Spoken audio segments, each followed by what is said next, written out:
Hey everyone, wherever you are, we're here with the latest episode of the Inside Crypto Show, interviews and discussions with regular people just like yourselves. Today we are joined by Tom, one of our star researchers here at 21.co. If you missed his previous episode, please go check it out. The link will be above you right now. Today we are diving into four of his favorite dashboards on Dune Analytics. If you've never heard of Dune, Tom's going to explain what Dune is, what on-chain analysis is just now. So just hold on for a bit. We have to give the usual disclaimer: anything said by either Tom or myself does not constitute financial advice. Our opinions are our own and not to be connected with our employer, 21 Shares, or Amun, or 21 Co. Please do your own research. Because we've had Tom on the show before, we don't need to do the usual intro stuff. We won't spend too much time talking about his background. But Tom, how are you? How's life in crypto land? What's going on? What's up? Thanks, Grant, for having me back. And this week has been great, right? We are seeing some green candles this week, like after a few months of bear market, right? It's bouncing back, so it's a good week, right? I've got my fingers crossed as well. Since the bear market came, like I've done the usual crypto thing where I used to check my phone every day, 5, 6 times a day, and now I check it like once a day, maybe twice every 3 days. Right. So I'm waiting for that excitement in the bear market to kick in. Yeah. So I'm looking forward to it. We have a really cool topic too, and it sounds complicated. Let me tell folks, it is not. Tom is like the perfect person to explain this to us. So hold on. It's something very useful. I wish I had Tom's level of knowledge. So whatever crypto person you are, I would definitely hold on and listen and try to understand. As always, if you have questions, you can tweet at us, twitter.com/21shares, twitter.com/21co, I believe is the handle, or twitter.com/Amun. Ask, we'll be happy to answer them. I can forward them to Tom as well. You can send me questions. Before we get started on the dashboards, you've made a very good point explaining to folks what is on-chain analysis, what is Dune Analytics doing, why is it so interesting, and just looking at the dashboards yesterday, the last few days, there's some interesting things that I'd like to ask. But tell us about all of this. So I think like previously a little bit about my background is because back when I was studying in university, I was having a data analytical background, and therefore I've learned a little bit on SQL. This platform is really familiar to me in terms of the programming language. So Dune, a little bit back with Dune, right? Why I am really fascinated about on-chain analysis in general is because in comparison to the traditional finance or in the traditional world, right? A lot of the data isn't really transparent to everyone. So if you are an investor in the equity market or bond market, a lot of the data you can't really access it, be it you are a retail investor or if you work in a investment bank, you will get access to Bloomberg terminal where you probably will have an information edge against like the retail investors. But in the crypto space, what I like most here is everything is transparent. Everyone can get access to the data to analyze it and to understand what is happening in the blockchain space, right? However, we always encounter a really difficult problem, which is when you go to like Block Explorer, like Etherscan, or different like BSC scan, like Snowtrace for Avalanche, I found it really hard for layman people or for like normal folks to understand what is happening in the blockchain, right? From time to time, you can understand like the transaction, whether it does it go through, but it stops there, right? You can't do like deeper analysis. And where, if you want to do deeper analysis, here is where Dune comes in. So I also prepare like a crypto data Slack I recently saw on Twitter. I think it's really cool. So you have data apps here. So where we usually check day to day with the price changes. We can see CoinGecko, CoinMarketCap, which we can check like the price changes, the volume of the token in each centralized exchanges. And then you can do deeper with Glassnode or Nansen with like more on-chain analysis stuff. And Dune, Flipside Crypto and Footprint Analytics, why they're sitting here is because it allows you to do more flexibility of the analysis because you can do your customized coding with SQL, which I mentioned earlier, to dive really deep into a topic that you really want to explore. This is why I really like to use Dune is because like even though we are like platform agnostic, we use like a lot of the different applications here, but then Dune is truly an amazing platform where a lot of the industry leader also use Dune to do a lot of like different on-chain analysis. And another thing I really like about Dune is they have a strong community where the Dune wizards, which is like the data analysts in the Dune Analytics community, they're really friendly. They're really willing to help out each other. So if you have a question, if you want to become like a data analyst in the Web3 space, definitely join the Dune Analytics Discord and you can raise question there and everyone will be willing to help you out. And every Friday, I think, like they also host like the Dune Arcana to teach you about a specific topic. Previously, they talk about like Bandao and the merge. They explore the coding with you, explore the topic with you in depth to analyze the topic in terms of the data. We can see every on-chain data with the dashboard that the Dune Analytics team has built. So I think this is truly an amazing platform where everyone can communicate and explore and learn from each other because all the data is public, it's not private. We can explore like the dashboard, like each wizard or each data analyst has built. So this is a really amazing platform. It is. It definitely sounds like that as well. And it's just like for myself, let me tell people, like, emphasize what Tom has said, like going through Eth Explorer or Sol Scan and clicking transactions, like it takes time to gain some sort of understanding about what is going on. And sometimes as a regular crypto person, you don't have time. And I think that is where Dune steps in because there are all these dashboards which you're looking, if you're watching the YouTube video, you can see them right now that Tom has built and it's explained very well.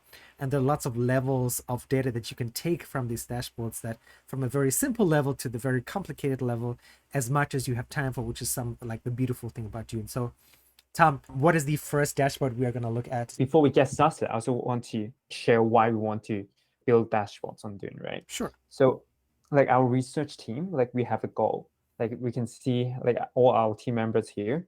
And then like our goal is to bring like easier access to normal folks, or be it like Web3 or our clients or like normal folks that haven't get into the Web3 space yet, to allow them to easier to navigate with the blockchain because not everyone knows how to do on-chain analysis. Not everyone understands what is happening in the blockchain, right? So we open up like all the knowledge, all the research that we are doing and share it to them so as to like we hope to foster everyone's like to educate the public deeper understanding on what is happening in the crypto space. And sometimes we can also clarify some of the misunderstanding in the space as well.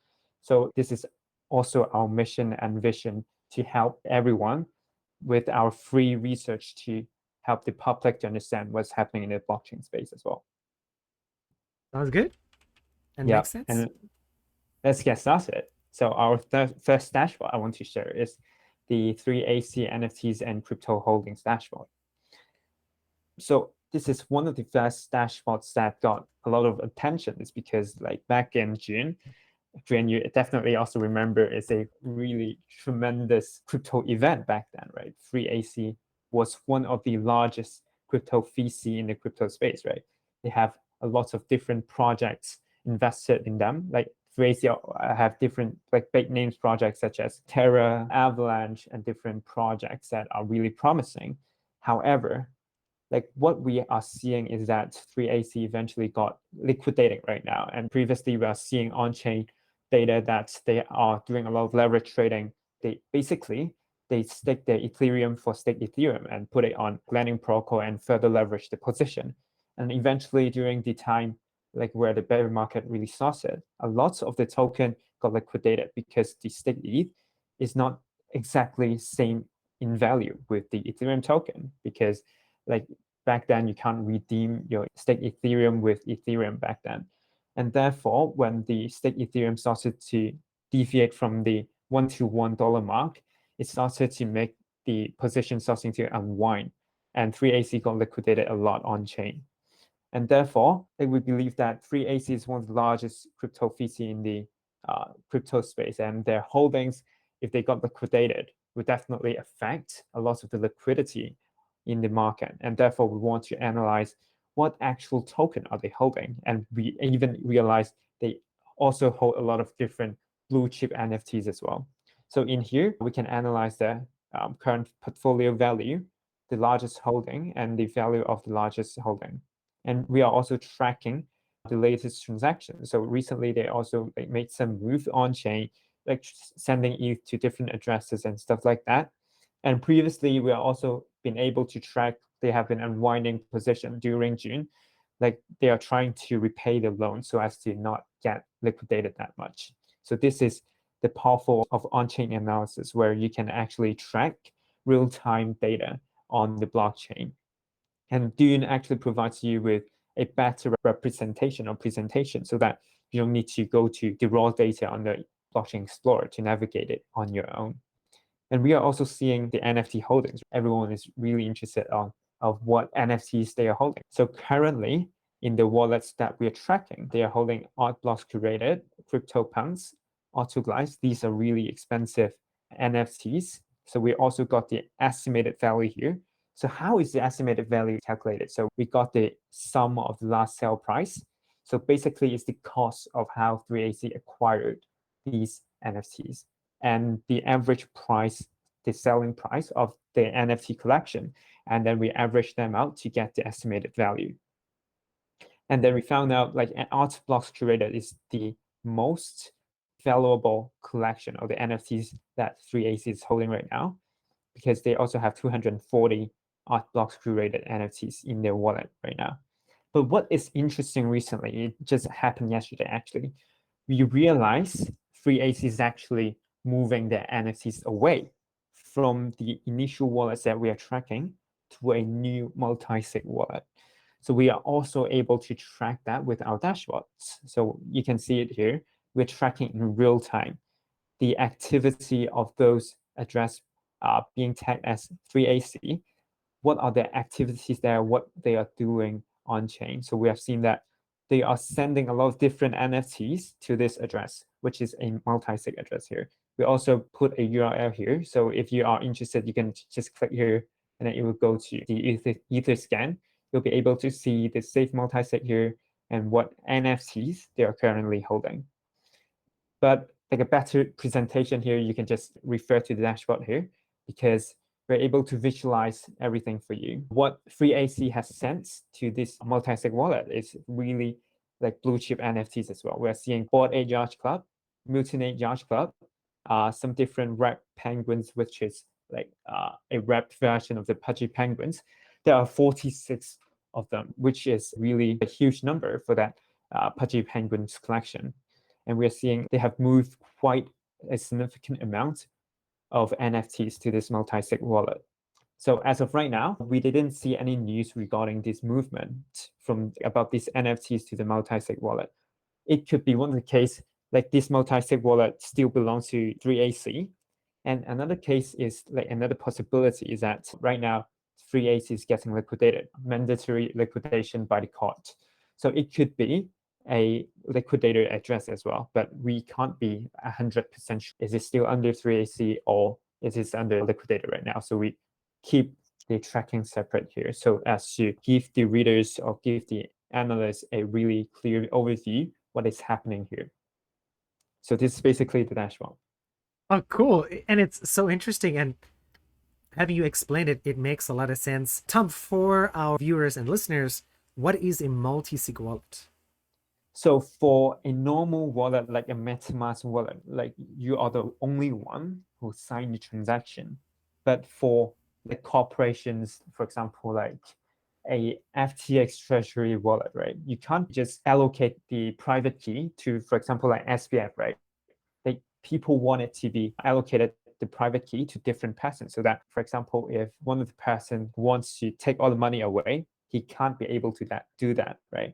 It has to be like several persons who verify the transaction so as to ensure that there are several gatekeepers. So to ensure that one person is not controlling all the treasury money. So it's basically a really good wallet, like an extension of the wallet. So initially we're using like a single signature wallet, but then for corporation or for project teams, they usually do a multi-sig wallet so that the money won't be controlled by a single person. Thanks for the explanation. Another thing I wanted to ask is, like you mentioned towards the end, talking about this dashboard, is with this multi-sig wallet, it could potentially be a wallet held by the court as they're liquidating 3AC's assets to pay back their debtors or creditors. And could it also be the other case that this is 3AC transferring this to a multi-sig wallet so that no one can say, hey, give us our money now, or but they say, oh, I can't give you my money because I'm just one person of the multisig, right? Yeah, that could exactly be the possibility as well. So we can't be 100% sure which one is the correct case right now, but then everything is possible right now. But we are still tracking it here because this multi-sig wallet has been created, I think, it's a new multi-sig wallet just created last month. Okay. And so like in this dashboard, like especially this dashboard particularly, there are two narratives, right? There is the legal narrative, right? And there's also the maybe illegal narrative that you could be following, like sending ETH to different wallets, moving Yep. NFTs to a multisig. It could be this way, it could be that way. It's up to analysts and Dune wizards like yourself to sort through the data and tell us the story. Yep. Like we just provide the data in a presented way, but then everyone can have their own narrative or their own analysis. So we just provide the information here, and then we also have our own analysis. So right now we're just like helping the community because I always think that the crypto community is helping each other out, and even these addresses also like we didn't tag it by our own, it's gathered by the crypto community. So everyone is helping each other out so as to figure the whole puzzle together. I think it's a really cool thing about the crypto space as well. Definitely, and I totally agree. Okay, I'm real excited for the next dashboard. Tell us what is next. So the next dashboard is about NFTs. One of the cool things about Dune Analytics is about one can check out other people's work as well. You can check their code, you can check how the dashboards are being built. So I actually learned a lot from like different Dune wizards as well. One of the most major ones here to contribute to this dashboard is I also shout out in here, actually reference to that code to help me to analyze like what is happening on chain as well. So I really want to shout out to the community and the existing wizards. You guys are really great. I learned a lot about you. And I hope like someone can take something away from our dashboard as well. So back to what this dashboard is about. So this dashboard is actually tracking the NFT's activity on the four major layer ones that Dune Analytics are able to track right now. So a little bit of background, Dune Analytics currently only support Solana, Avalanche, BNB Chain, Polygon, Optimism, Trump, and Gnosis Chain, I think. So basically, we have a limitation of the chains that we're tracking, but then like with what we got, we are tracking the four major layer ones that are available on Dune, which is Ethereum, Solana, and Avalanche and BNB Chain. So as you guys may also notice that Ethereum is currently still the biggest NFT playground for the traders, right? So in the 24-hour volume, it's still leading in the NFT volume compared to Solana's by quite a lot of multiples. And the average trade size is still leading Solana's NFTs as well, because we are seeing a lot of like lower priced NFTs are available on Solana, whereas Ethereum's NFTs are usually more expensive. We can also see the data here.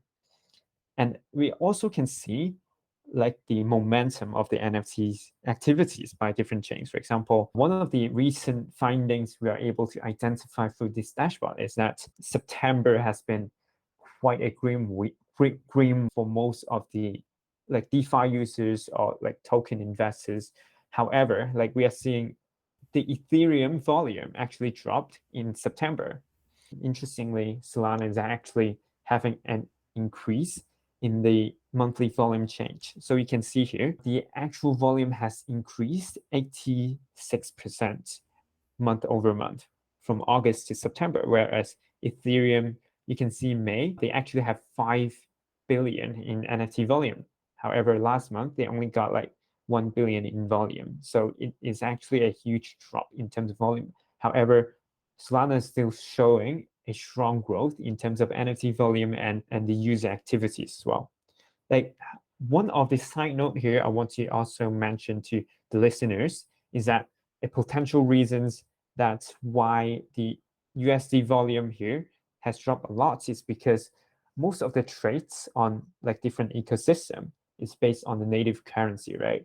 So when we see the USD denominated volume drop a lot, part of the reason could be contributed to the native currency that used to be a medium of exchange also drop a lot in value. So in this case, is ETH.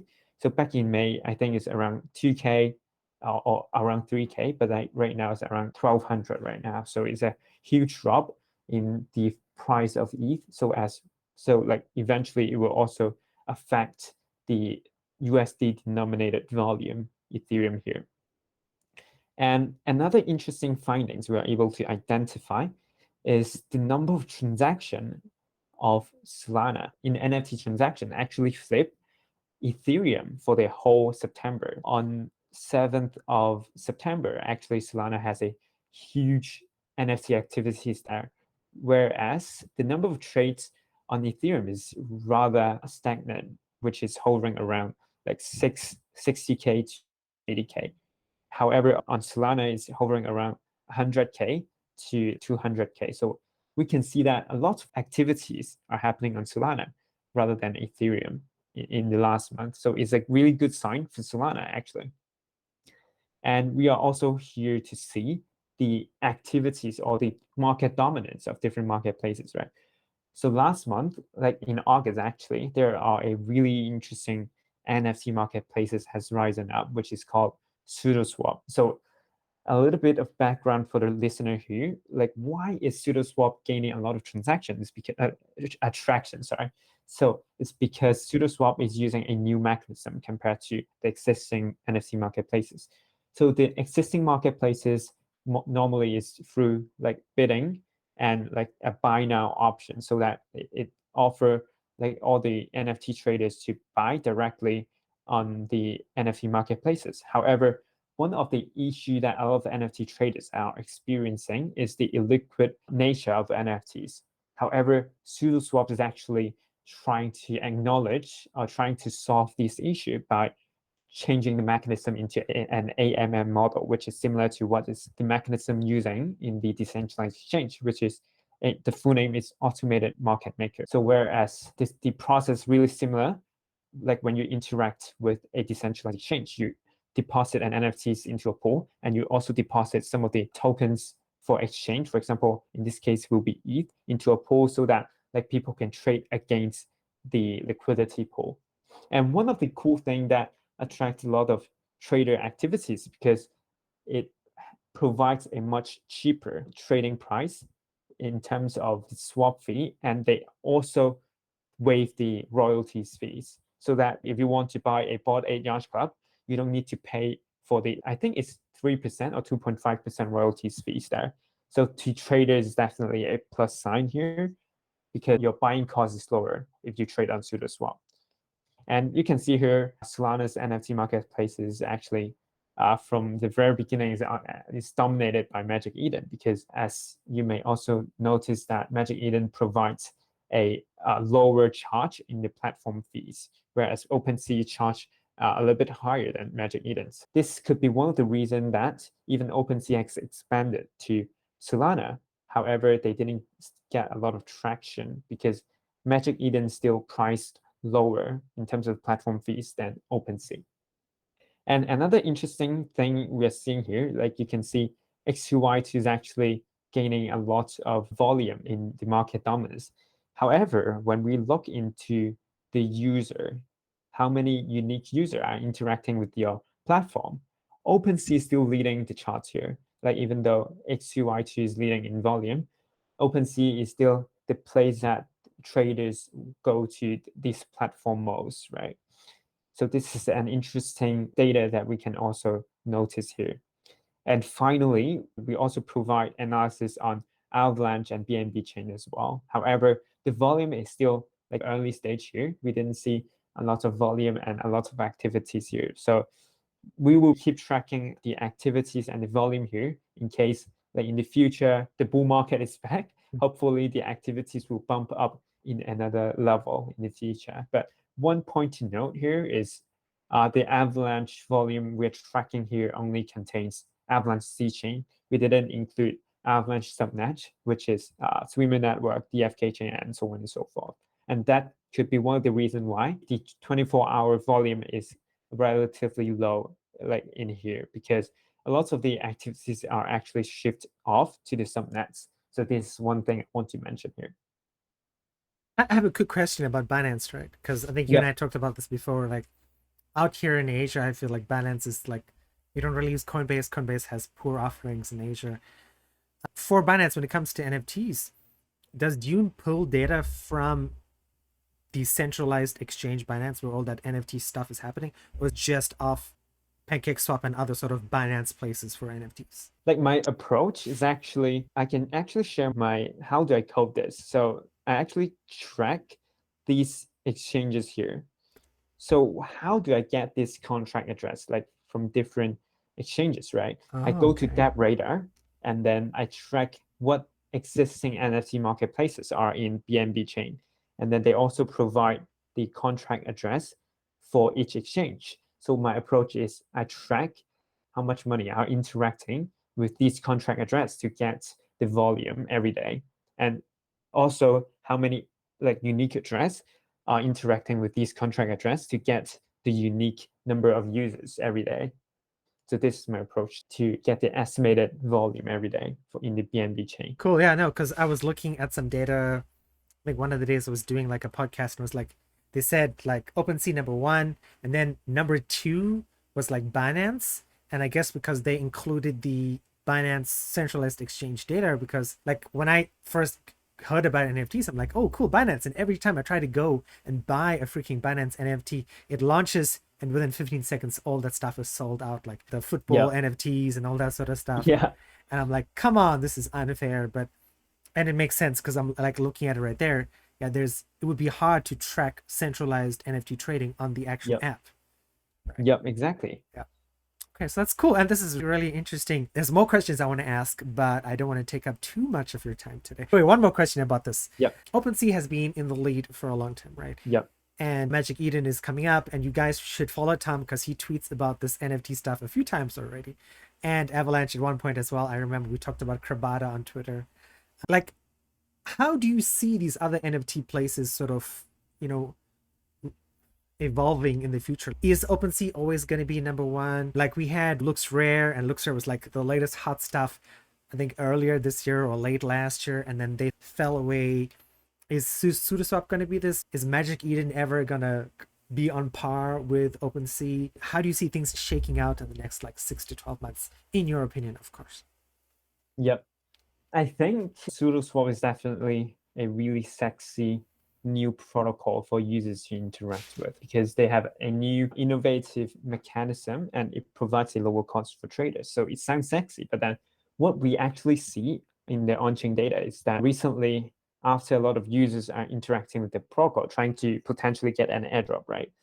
After they announced the airdrop token allocation, a lot of the users didn't actually are eligible for the airdrops. Most of the airdrops are actually allocated to the team and the project, and therefore a lot of the users actually left the Sudoswap. So we actually saw a huge drop in terms of the unique users interacting with Sudoswap every day. So this is one thing I am able to identify recently. So I think in the long run, Sudoswap, it really depends on how they further develop in the future. But then right now, it doesn't look good for the Sudoswap. Another development I want to share is really targeting about like NFT marketplaces like Sudoswap. So recently, Magic Eden partnered with a protocol called MetaShield, right? So what does this MetaShield do is because earlier I mentioned if you trade on Sudoswap, you don't need to pay for royalties fees. However, this just doesn't sound really good to the creators of the NFTs, right? So what Magic Eden is trying to do here is trying to stifle the traders if they want to trade on Sudoswap. What MetaShield is doing is if that NFT is being traded on a platform like Sudoswap, which the creators doesn't get a royalty fees, will shield the NFTs that image so that like after you paid an NFTs on Sudoswap, for example, you won't be able to see the image Wow. anymore. Yeah, this is a really interesting development because in my opinion, like NFT in the first place is actually allocating more value to the creators, right? We didn't acknowledge them enough in terms of value, in terms of the licensing, right? And NFT is a really good thing to give back the creators like an optimal amount of value and monetary return. If we didn't provide them with the royalties, it doesn't sound right. It doesn't sound what we are hoping to achieve in the very first place. But then like MetaShield this approach a little bit skeptical, to be honest, because it doesn't sound really good to the user, right? At the end of the day, like users are the one like who are trading NFTs. So this is a little bit controversial right now, I believe. That's nice. Two interesting pieces of information that you've shared. It's really got my mind. I had seen MetaShield, but now I'm like, oh yeah, I forgot about that, and it's really interesting. Yeah, yeah, Okay, yeah. Tom, let's move on to your third dashboard. The third dashboard we're tracking, and the fourth dashboard as well, we're tracking a lot on the stablecoin side because stablecoin is also really a hot topic, not only because previously one of the largest algorithmic stablecoin has collapsed, but also in general, stablecoin is a medium of exchange for most of the decentralized exchanges and decentralized exchanges, right? Few events that we can actually observe using this dashboard. So the first one is actually collapse of Terra. And we can see that USTC is the UST right here. So previously, the market dominance of USTC before it collapsed actually risen to it's not actually that much, but then it's 0.4%. But then right now, it's actually still 0.4%. But then what we are able to see here, like previously, is a little bit higher, like 0.9%. After its collapse, it's just dropped to 0.4%. But what we are able to also identify here is the market dominance of each stablecoin on the Ethereum blockchain. For example, recently, Binance actually announced that they will be auto-converting USDC, TUSD, and USDP on the Binance centralized exchange. And what we are able to spot here is Binance BUSD actually has grown tremendously and eaten up a lot of the market share of USDC. So previously, the market share earlier in July is around 16.7%, and right now it's already risen to nearly like 20%. So it is a huge rise. And the circulating supply also risen from like 17 billion to 21 billion recently. So it's a huge rise. And another reason that I think, Rian, you also mentioned is the blacklisting address from Circle. So after the tornado cash ban, Circle actually proactively blacklisted the addresses that interacted with the Tornado Cash. And even USDT didn't really do that. They claimed that we will only blacklist the address whenever the regulators ask us to do so. So this is one of the different approach here. And we believe that this is one of the reasons that it causes a lot of unwinding or redemption of USDC. So previously, before Circle blacklisting those addresses, USDC actually have a market cap of around like 45 billion on Ethereum. And right now it's just dropped to around 39 billion, I believe, Wow. around 40 billion. So it's a huge drop. However, one thing that I also want to mention, even though the market cap of USDC has dropped a lot, the user dominance and the transaction amount dominance didn't really change. So lots of the, I think, transaction amount is still dominated by USDC in terms of the on-chain transaction. You can see here nothing much has changed in terms of the market dominance. Also for the user dominance, like previously we are also seeing USDT has been dominating the number of users on Ethereum. However, like even after the tornado cash ban, it didn't really affect the number of users using USDC. So this is something really interesting we can spot on this stablecoin peg monitor dashboard. And quickly move to the next dashboard. I'm jumping like two dashboard around. Like what we are able to identify in this stablecoin curve pool tracker is we track the decentralized exchange activities of different stablecoins. And what we are able to identify here is actually the wrap Bitcoin and wrap Ethereum volume dominance for USDC didn't change much as well. Meaning that like users who use USDC to trade for wrap Bitcoin and wrap Ethereum are still using USDC. So the tornado cash ban didn't really affect the decentralized exchange volume in terms of the USDC dominance here. So we are also seeing like the volume dominance on Uniswap is still dominated by USDC. So like my conclusion, what I want to point out here is that even though USDC has decreased in market cap by a lot, the on-chain activities, what traders are using to trade are still USDC. Nothing has changed. So this is some of the findings like we are able to identify recently. And other things that this tracker is able to do is to track the price, historical price. So previously, some interesting thing here is USDT, we can track and we can compare the price of different stable coins. We can track the monthly change in the market circulating supply of each stable coin. We are also able to track the transaction amount, how many transactions are being used in different stable coins. And our categorization we use here is we divided up the stablecoin into three main types. The first one is fiat collateralized stablecoin, which is mainly USDT, USDC, GSD, BUSD, USDP, and TUSD.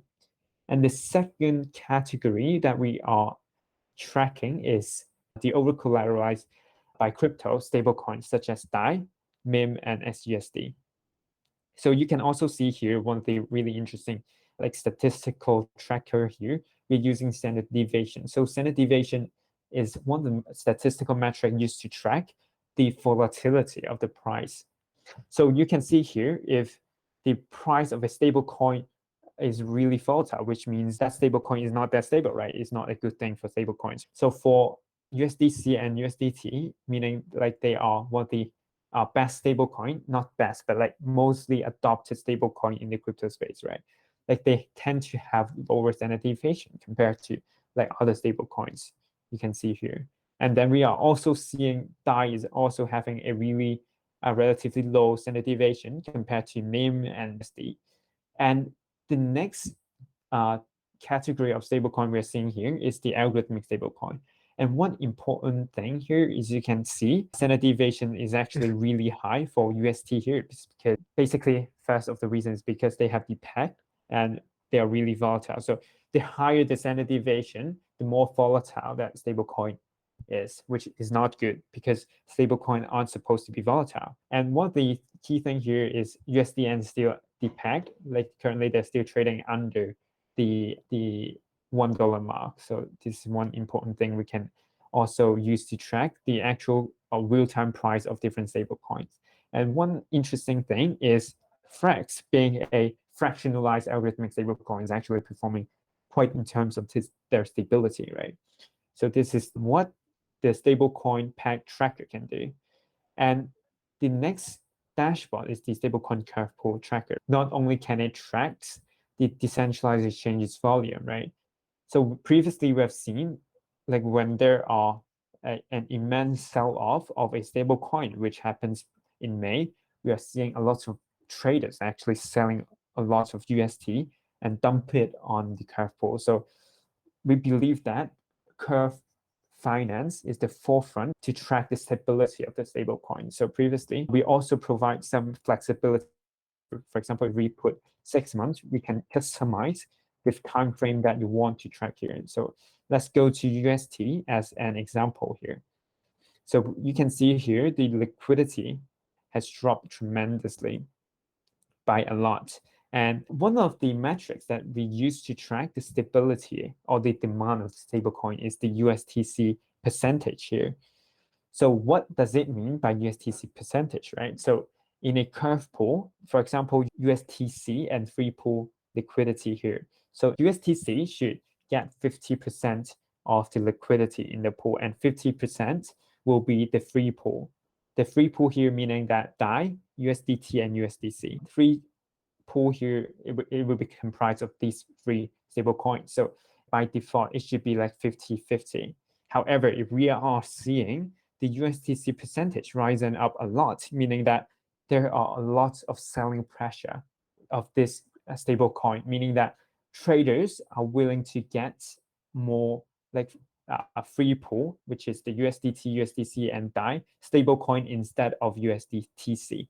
So this is one of the alerts that we are able to get with this dashboard. So like in the future, if you want to be able to identify a depegging event ahead of others, definitely you can use our dashboard here to track which stablecoin is having a spike in the stablecoin pool percentage here. So this is really helpful, especially this is one of the use case this is one of the case study you can see here. Like after the immense sell-off with USTC, actually USTC depegged from the $1 mark quickly afterwards. So this is what we can use of this dashboard here. Cool. That is a lot of information and some very interesting information. Some quick questions, Tom. Is, like you said, we can use that dashboard, like the 3-pool dashboard, to keep an eye on a depegging event. Does it mean as a typical user, am I refreshing all the time to see, or does this dashboard update automatically as it's displayed on my browser? Yep, it should be updated automatically, but if you want like real time, you can also click it here, and then you can run the code yourself. Oh, nice. If you want to verify if my code has any error, or if you want to like do further like different analysis, you can also fork it and then add some more code like on your own script. So this is a really cool stuff here. So if you want to run it like in real time, you can see the last run is 2 hours, right? So if you want a real-time analysis, you can just run it by yourself, and then after 1 or 2 minutes, you will be able to get the results. Very cool. For someone who's new to Dune, or maybe they're familiar with SQL programming and they're like, oh, cool, I just watched Tom on this podcast episode, I want to try this out. Like sometimes, like in these environments, do you have to pay anything to be able to run this code all the time on Dune? Is this free? Is it like a developer account or something like that? Yeah, so this is a really good news for everyone listening, right? So Dune is absolutely free for everyone to use. So I really like this idea, like how Dune is free, because I believe that on-chain analysis shouldn't be like limited to people or limited to like companies who have the ability to pay for the platforms, right? Everyone should have the access to analyze on-chain data, because this is essentially really important for investors to understand what is happening on the blockchain in real time. So Dune is really an amazing platform. And not only is it really helpful, but it is also free. Nice. Free, nothing is better than free. Some last question for today before I let you go. It's almost like evening hour time. What do you want people to take away from these dashboards? You spent a lot of time, a lot of work. You've introduced a bunch. Like if you've seen these dashboards and now you understand them already, I will include Tom's Twitter again in the show notes for today. But what's the high level takeaway? What do you want people to understand about these dashboards from this episode? Yeah, what we want to highlight in this episode is not just about sharing specific like on-chain topics here, but we also want to introduce the importance of forensic research in the crypto space. This is just some of the examples that we have been building, right? In the future, we will be like analyze different topics and more in-depth. And if you are able to access this platform, if you are willing to explore Dune Analytics, it would definitely be really helpful for everyone's daily investment like or analysis to understand more in the crypto space as well. So this is what to bring to you guys, like the importance of on-chain analysis and forensic research. And Dune is one of the example of a really cool platform that provides you with on-chain analysis capabilities. Very cool. And Tom, thank you very much. Ladies and gentlemen, Tom saved me this week by jumping on today's podcast. I really appreciate it. And this is a fantastic topic. Like these dashboards are awesome. I am working on a dashboard myself for Ethereum Classic because it's a long story and not for today. But yes, so please follow Tom on Twitter. He deserves it. Follow him on LinkedIn if you're on LinkedIn as well. Tom posts some stuff on LinkedIn, so those two places. Follow 21 Shares, follow 21 Co, follow Amun as well, and check out these dashboards. Go there, play around with them. That's the beauty of them. Code is really easy. Just because I'm wearing glasses doesn't mean it is easy. Just copy paste. You can change some stuff, play around with it, and it sounds weird. It is fun. And not just because I have gray hair and I'm older that I think it's fun. It is interesting and another way for you to learn something new. And as like I said at the beginning of the show, if you have questions, you can tweet at Tom, right? Twitter.com/Tom1, TOMWAN, right? Yep. Exactly. There, good. I knew I remembered it perfectly. Yes, tweet at him. If you're too shy, you can ask me. I can ask Tom. And hopefully next time we have Tom on, we're going to do a lovely multi-camera show with just Tom and his Dune dashboards and whatever else he wants to talk about, and it'll look much better. But yep, Tom, thank you again, and we will hopefully talk to you again in another few months for another episode. Thank you for having me. See you guys.